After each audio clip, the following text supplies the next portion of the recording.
Welcome back to my YouTube channel friends. Hi friends, ಇವತ್ತು ಕಾರ್ತಿಕ ಮಾಸದ ಪೂಜೆ ನಮ್ಮ ಮನೆಗೆ ಯಾವ ರೀತಿ ಮಾಡ್ತೀವಿ ಅಂತ ಈ ವಿಡಿಯೋದಲ್ಲಿ ನಿಮಗೆ ತೋರಿಸ್ತೀನಿ. ಫಸ್ಟ್ ಬಂದ್ಬಿಟ್ಟು ನಾನು ಆಚೆಗಡೆ ಹೊಸ್ಲನ್ನೆಲ್ಲ ಕ್ಲೀನ್ ಮಾಡ್ಕೊಂಡು ರಂಗೋಲಿ ಹಾಕಿ, ಯಾವಾಗಲೂ ರೆಗ್ಯುಲರಾಗಿ ಇದೊಂದೇ ನಂಗೆ ಬರೋದು.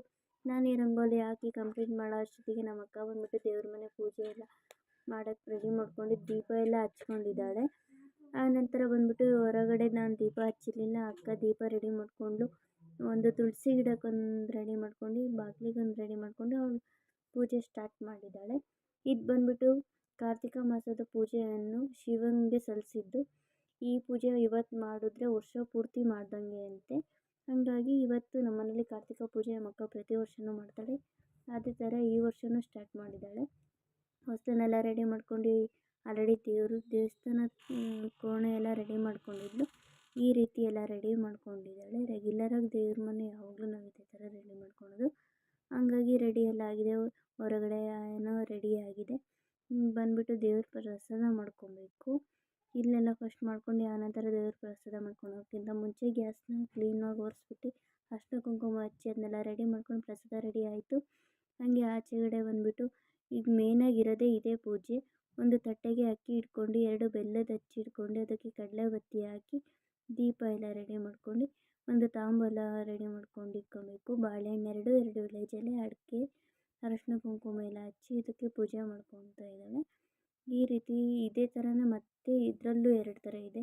ಒಬ್ಬೊಬ್ಬರು ಬಾಳೆ ಜಲೆ ಮೇಲೆ ಮಾಡ್ತಾರೆ, ಇದೇ ಥರ ಸೇಮ್. ಮತ್ತು ಇದೇ ಥರ ಬಾಳೆ ಜಲೆ ಮೇಲೆ ಅಕ್ಕಿ ಹಾಕ್ಕೊಂಡು ಒಂದು ದೊಡ್ಡ ದೀಪ ಇಟ್ಟು ಅದಕ್ಕೆ 500 ಬತ್ತಿ ಇರೋದು ಒಂದು ಗೊಂಚಲು ಸಿಗುತ್ತೆ. ಅದನ್ನ ಹಚ್ಚಿದ್ರೆ 500 ದೀಪ ಹಚ್ಚಿದಂಗೆ ಅಂತೆ. ನಾವು ದೇವಸ್ಥಾನ ಹತ್ರ ಹೋಗಿ ಮಾಡೋಕ್ಕಾಗಲ್ಲ, ಪಾಪು ಬೇರೆ ಇರ್ತಾನೆ, ತುಂಬ ರಶ್ ಆಗಿರುತ್ತೆ. ಹಂಗಾಗಿ ಮನೆಯಲ್ಲೇ ಸ್ಟಾರ್ಟ್ ಮಾಡಿದ್ದೀವಿ. ನಾವು ಬಂದುಬಿಟ್ಟು ಇವಾಗ ಬಾಳೆ ಜಲೆ ಎಲ್ಲ ತರೋಕ್ಕಾಗಲ್ಲ ಅಂತ ತಟ್ಟೆ ಮೇಲೆ ಅಕ್ಕಿ ಹಾಕಿ ಪೂಜೆ ಸ್ಟಾರ್ಟ್ ಮಾಡಿದ್ದೀವಿ. ಅಲ್ಲೆಲ್ಲ ರೆಡಿ ಮಾಡ್ಕೊಂಡಾಯಿತು. ದೇವ್ರ ಮನೆಯವರು ರೆಡಿ ಮಾಡ್ಕೊಂಡಾಯಿತು. ಇವಾಗ ದೇವ್ರ ಮನೆ ರೆಡಿ ಮಾಡ್ಕೊಂಡಾದ್ಮೇಲೆ ಪೂಜೆ ಸ್ಟಾರ್ಟ್ ಮಾಡಿದ್ದಾಳೆ ಅಕ್ಕ.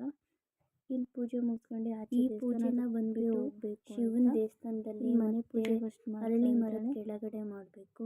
ಇದು ಶ್ರೇಷ್ಠ ಇದೆ. ಇದೇ ರೀತಿ ಇದರಲ್ಲೂ ತುಳಸಿ ಗಿಡದ ಹತ್ರನೂ ಮಾಡ್ಬೋದು. ಎಲ್ಲರ ಮನೆಯಲ್ಲೂ ತುಳಸಿ ಗಿಡ ಇದ್ದೇ ಇರುತ್ತೆ ಕಂಪಲ್ಸರಿ. ಹಾಗಾಗಿ ಫಸ್ಟ್ ನಾವು ಮನೆಯಲ್ಲೇ ತುಳಸಿ ಗಿಡ ಇದೆಯಲ್ಲ ಅದಕ್ಕೆ ಪೂಜೆ ಮಾಡೋಣ ಅಂತ ದೇವಸ್ಥಾನ ಹತ್ರ ಹೋಗಿ ಮಾಡೋಕ್ಕೆ ಆಗಲ್ಲ, ಪಾಪು ಇರೋ ಕಾರಣಕ್ಕೆ ತುಂಬ ರಿಸ್ಕ್ ಆಗುತ್ತೆ ಅಂತ ಮನೆಯಲ್ಲೇ ಪೂಜೆ ಸ್ಟಾರ್ಟ್ ಮಾಡಿದ್ದೀವಿ. ಇಲ್ಲೇ ಮನೆಯಲ್ಲೇ ಕಂಪ್ಲೀಟ್ ಮಾಡ್ತೀವಿ. ಆಮೇಲೆ ಇಲ್ಲಿ ಪೂಜೆ ಎಲ್ಲ ಅಕ್ಕ ಕಂಪ್ಲೀಟಾಗಿ ಪೂಜೆ ಮಾಡಾಯಿತು. ಹಂಗೆ ಆಚೆಗಡೆ ಇದನ್ನೆಲ್ಲ ಆರತಿ ಮಾಡ್ಕೊಂಡಿದ್ಲು, ಅಲ್ಲೆಲ್ಲ ಪೂಜೆ ಮುಗಿಸ್ತಾ ಇದ್ದಾಳೆ. ಪೂಜೆ ಎಲ್ಲ ಆದಮೇಲೆ ನಾವು ದೇವಸ್ಥಾನಕ್ಕೆ ಹೋಗೋಣ ಅಂತ ಇಲ್ಲಿ ಬಂದುಬಿಟ್ಟು ತುಳಸಿ ಗಿಡಕ್ಕೆ ಮೇನಲ್ಲಿ ಪೂಜೆ ಮಾಡ್ಕೊಂಡು ನಾವು ಇವಾಗ ಪೂಜೆ ಆದಮೇಲೆ ಒಳಗಡೆ ಎಲ್ಲ ಆರತಿ ಸ್ಟಾರ್ಟ್ ಮಾಡಿದ್ದಾಳೆ. ಆರತಿ ಆದಮೇಲೆ ಹೊರಗಡೆ ನಾವು ಅದನ್ನ ರೆಡಿ ಮಾಡ್ಕೊಂಡಿದ್ವಲ್ಲ ತಟ್ಟೆಯಲ್ಲಿ ಬೆಲ್ಲದ ಹಚ್ಚಿನ ಆರತಿನ, ಅದನ್ನ ಬಂದುಬಿಟ್ಟು ತುಳಸಿ ಗಿಡಕ್ಕೆಲ್ಲ ಬೆಳಗಿ ಒಳಗಡೆ ದೇವ್ರ ಮನೆಗೆ ಆರತಿ ಮಾಡ್ತಾಯಿದ್ದಾಳೆ.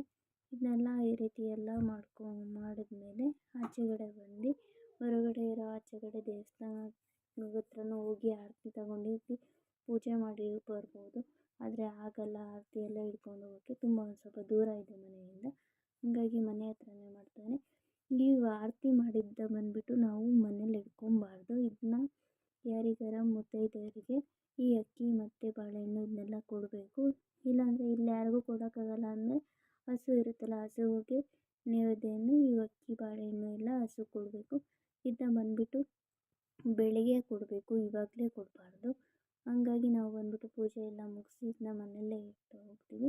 ಈ ಥರ ತುಳಸಿ ಗಿಡಕ್ಕೆಲ್ಲ ಪೂಜೆ ಆದಮೇಲೆ ಇದಕ್ಕೆ ನಾವು ಚಂದ್ರನ ಪೂಜೆ ಮಾಡಬೇಕು. ಆರತಿ ರೆಡಿ ಮಾಡ್ಕೊಂಡಿದ್ದಾಳೆ ಅಕ್ಕ. ಚಂದ್ರನ ಪೂಜೆ ಮಾಡಿ ಎಲ್ಲ ಮಾಡಾದ್ಮೇಲೆ ತುಳಸಿ ಗಿಡಕ್ಕೆ ಆರತಿಯನ್ನು ಮಾಡಿ ಮತ್ತೆ ರಿಟರ್ನು ಅದಕ್ಕೆ ತೆಂಗಿನಕಾಯಿನ ನೀವುಳಿಸ್ಬಿಟ್ಟು ಅದನ್ನ ತೆಂಗಿನಕಾಯಿ ನೀರು ಬಂದುಬಿಟ್ಟು ಅದರ ಮೇಲೆಲ್ಲ ಶಮಿಸ್ಬೇಕು. ಆನಂತರ ಪ್ರಸಾದಕ್ಕೆ ಇವತ್ತು ಶಾವಿಗೆ ಪಾಯಸ ಮಾಡ್ಕೊಂಡಿದ್ದಾಳೆ ಅಕ್ಕ. ಹಾಲಿನ ಹಾಕಿ ಶಾವಿಗೆ ಪಾಯಸ ರೆಡಿ ಮಾಡ್ಕೊಂಡಿದ್ದಾಳೆ.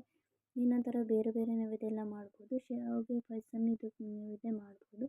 ಹಾಗಾಗಿ ಶಾವಿಗೆ ಪಾಯಸವನ್ನು ನೈವೇದ್ಯ ಮಾಡ್ತಾಳೆ. ಬಂದುಬಿಟ್ಟು ಫಸ್ಟು ಬೆಲ್ಲದ ಹಚ್ಚು ಆರತಿ ಇದೆಯಲ್ಲ ಅದಕ್ಕೆ ನೈವೇದ್ಯ ಮಾಡ್ಕೊಬೇಕು. ಆನಂತರ ಬಂದುಬಿಟ್ಟು ತುಳಸಿ ಗಿಡಕ್ಕೆ ಆರತಿಯನ್ನು ನೈವೇದ್ಯ ಮಾಡ್ಕೊಬೇಕು.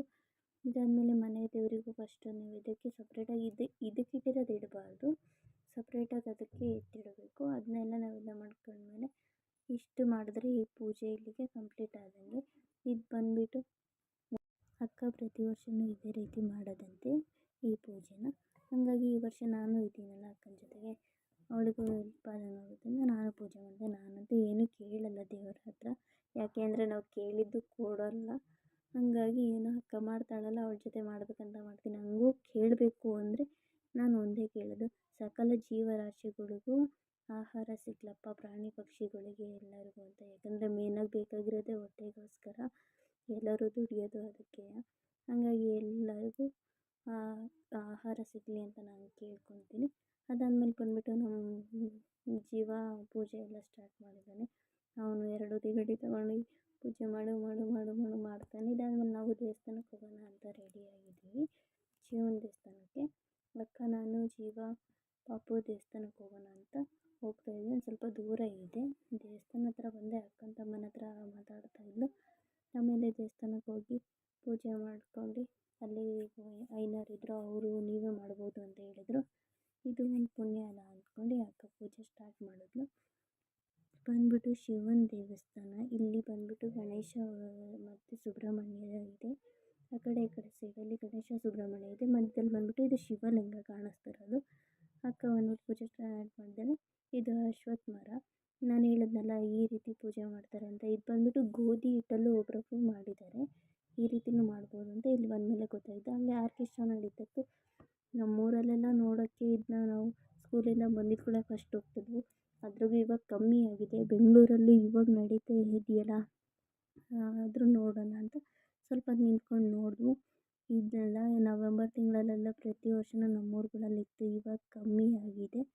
ಹಂಗೆ ಇದನ್ನೆಲ್ಲ ನೋಡ್ಕೊಂಡು ನಾವು ಹಂಗೆ ಒಂದು ಸ್ವಲ್ಪ ಗೋಬಿ ಅಂಗಡಿಗೆ ಹೋಗಿ ಆಚೆ ಗೋಬಿ ತಗೊಂಡು ಮನೆಗೆ ಬಂದೆ. ಇವಾಗ ನಮ್ಮ ಸಾಹೇಬರು ಯಾವಾಗಲೂ ಮುಂದೆ ಇರಬೇಕು, ಹಾಗಾಗಿ ಅವನ್ನ ಮುಂದೆ ಕರ್ಕೊಂಬಂದೆ. ಇದಾದಮೇಲೆ ಗೋಬಿ ತಗೊಂಬಂದ್ಮೇಲೆ ಸುಮ್ಮನೆ ಇರೋಕ್ಕಾಗತ್ತಾ, ಅದು ತಿಂದ್ಕೊಂಡು ಕೂತಿದ್ವು. ಈ ಲಾಗ್ ನಿಮಗೆ ಇಷ್ಟ ಇದ್ದರೆ ಶೇರ್ ಮಾಡಿ, ಲೈಕ್ ಮಾಡಿ, ಶೇರ್ ಮಾಡಿ, ಕಾಮೆಂಟ್ ಮಾಡಿ, ಸಬ್ಸ್ಕ್ರೈಬ್ ಮಾಡಿ ಫ್ರೆಂಡ್ಸ್.